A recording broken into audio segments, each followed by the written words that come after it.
Ever wonder if brewer material actually affects your extraction? I actually ran the numbers. You don't have to worry anymore.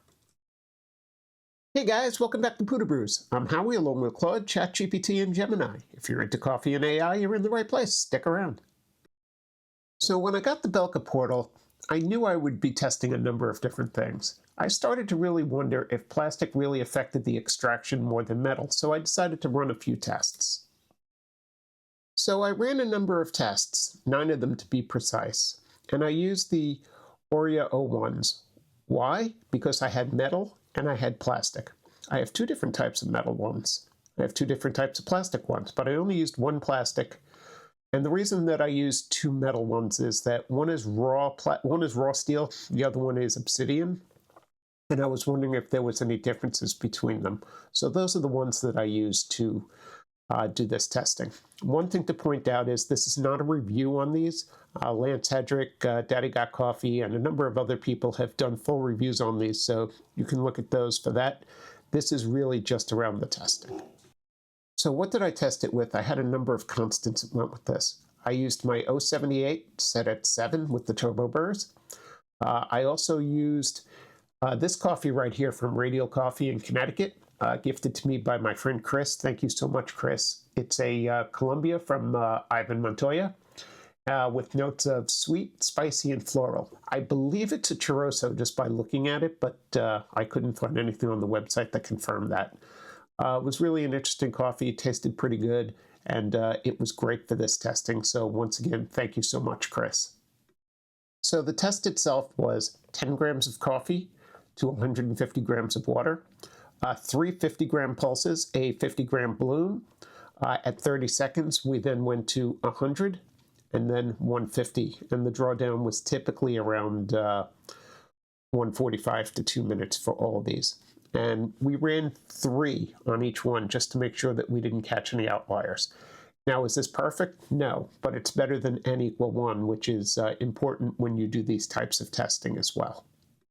So before we talk about the results, I'd like to hand it over to the AI team as well to jump inside their debate room, because I did ask them what the outcome of all this would be, and it was pretty interesting to see what they come up. So take a look.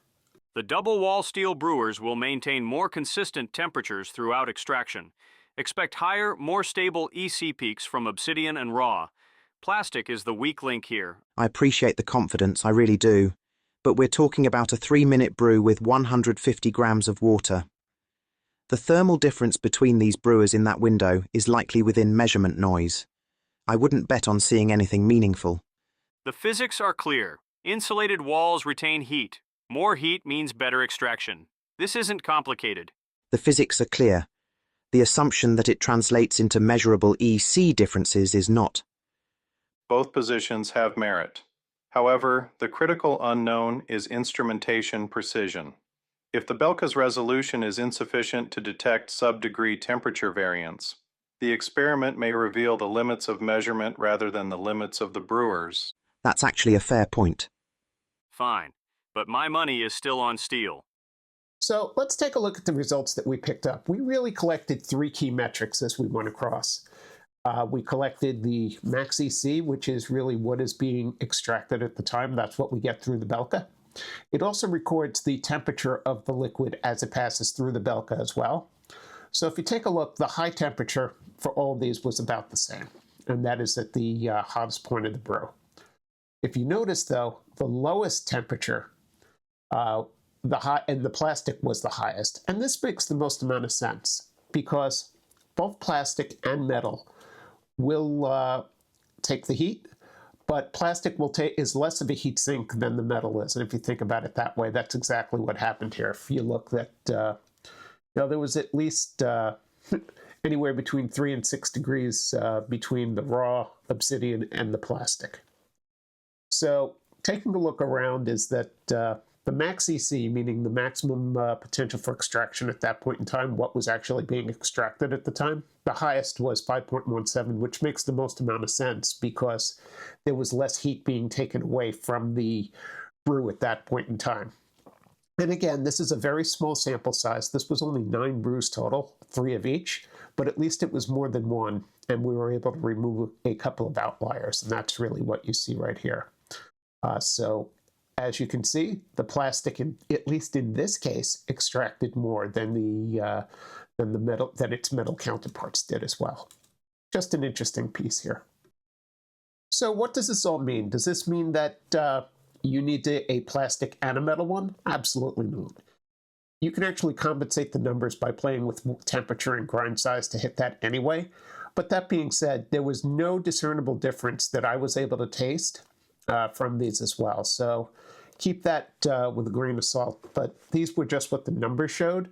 But again, you can compensate with grind size and water temperature and other variables as well. So I would not look too deep into those numbers because, again, your palate is going to define what you want to look at in your cup of coffee. Don't let the numbers drive it. Let the taste absolutely drive it. That is my hot take right there. So you guys know what comes next. I'm going to have ChatGPT roast me for doing all this, and I'm sure it's going to be fun. Claude will have his like and subscribe for his outro as well. But in reality, if you are seeing value out of this, why don't you click that like and subscribe, maybe even hype the video. No one's ever hyped a video yet, so if you do hype the video, and I can see who it was, I'm not sure you can even tell, I'll give that person a shout out as well. Anyway, really, it means a lot for you guys to come and here, and I'm trying to line up enough videos to go out and schedule them to go out so that we don't get any more 2-month breaks like we had before. Anyway, again, thank you for tuning in, and we'll catch you on next time on Pudubrews. 9 brews, 3 brewers, a BELKA Portal, a Mellow Drip, a Stag EKG, a Time More 078. All of this to tell you that plastic is better than metal. Your local cafe figured this out by accident. It took you a Sunday afternoon and a controlled protocol. ChatGPT was confident. Claude had doubts. Gemini took notes. They were all wrong. And somehow, Howie, who needed 3 AIs, 9 brews, and a Bluetooth device to reach a conclusion a physics textbook could have told him in 30 seconds, thinks he won. You watched a man run 9 brews of an unnamed coffee through 3 versions of the same brewer to prove that plastic is plastic and metal is metal. And you're still here. Subscribe. We're clearly both committed to this now. There's no going back.